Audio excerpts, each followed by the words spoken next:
Guys, it's your girl Jilly. We are going to talk about twin flames today.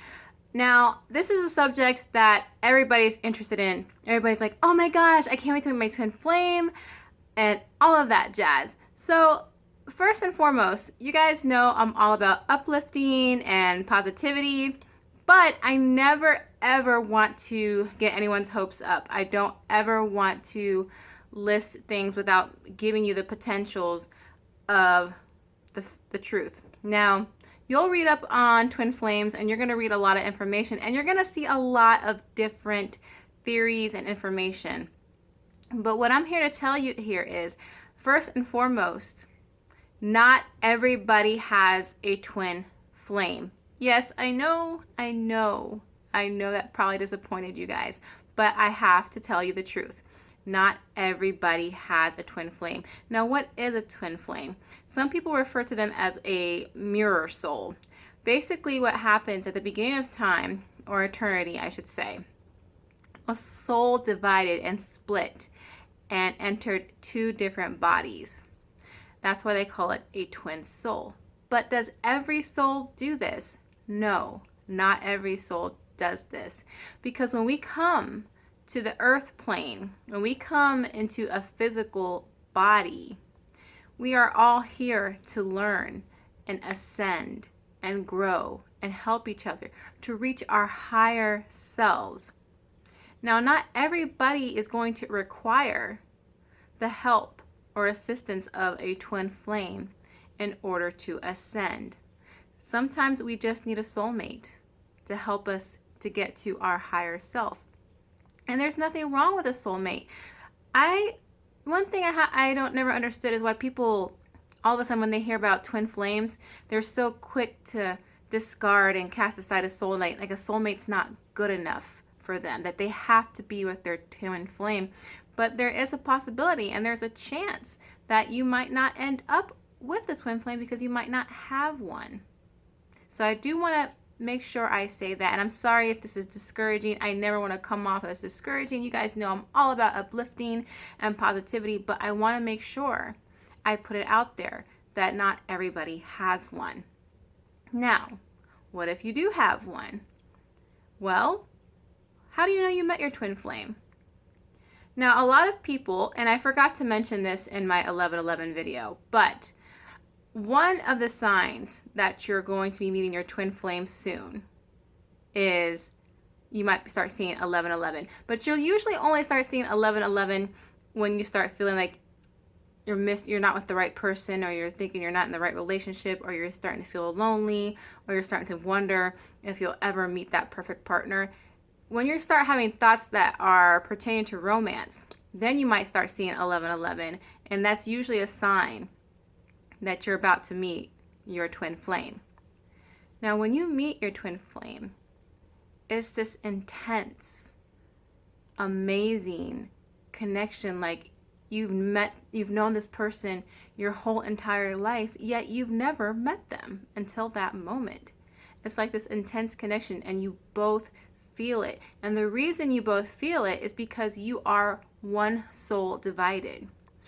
And you guys can talk to each other without speaking. You have a telepathic connection. You can feel what the other person is feeling without them even having an expression on their face, or even them telling you what's wrong, or why they're happy, or why they're feeling a certain way. It's very intense. It's super intense, and intensity is something I need to emphasize on because it's not the most comfortable feeling. It's not the most negative feeling either. It's something that you feel possessed by. You feel possessed by emotions that is so strong that you don't even know how to handle it. But you know you can't let this person go. And one thing I also want to mention, guys, even if you meet your twin flame, it doesn't necessarily mean you're going to live happily ever after. And the reason I want to say that is your twin flame is you. It's you in another person's body. You complete each other, but you're never ever going to achieve that perfect love. until you learn to love yourself. You have to learn to love yourself, but if you can't love your own half of the soul that's in your body, you can't possibly love the other half of your soul that's not in your body. So you have to learn to love yourself. And the reason I say this is because you guys are going to have so many things in common.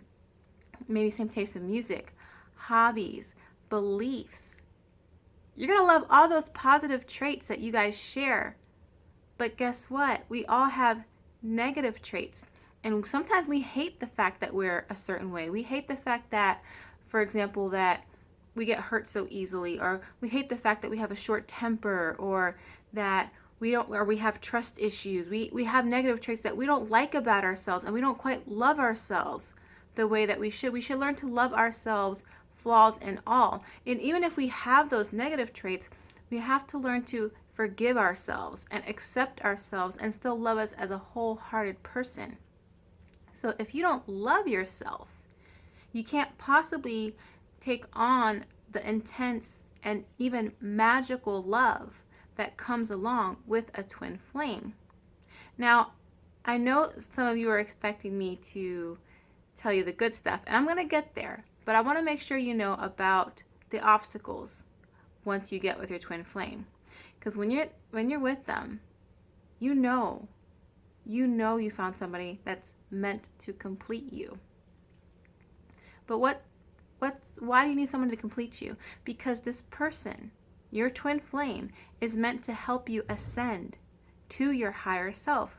Like I said in the beginning of the video, not everybody has to have a twin flame in order to ascend. Not every soul is divided.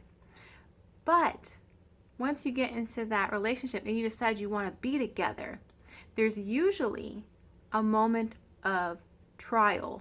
Some people even refer to this as a crisis. It might involve betrayal.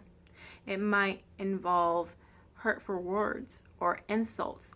Because have you ever heard that expression, yeah, we didn't make it because we're too similar. That's why we couldn't last. We're too similar. That's the thing about twin flames.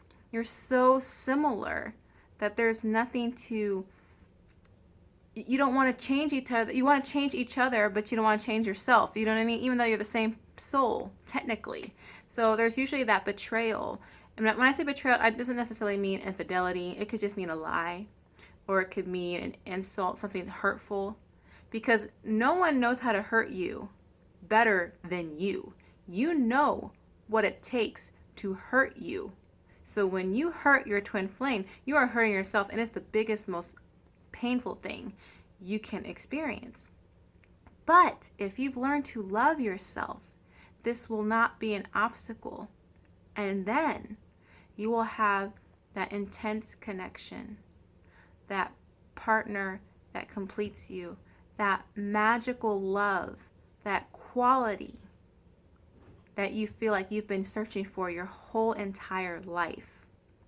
Now, do twin flames come at the perfect moment?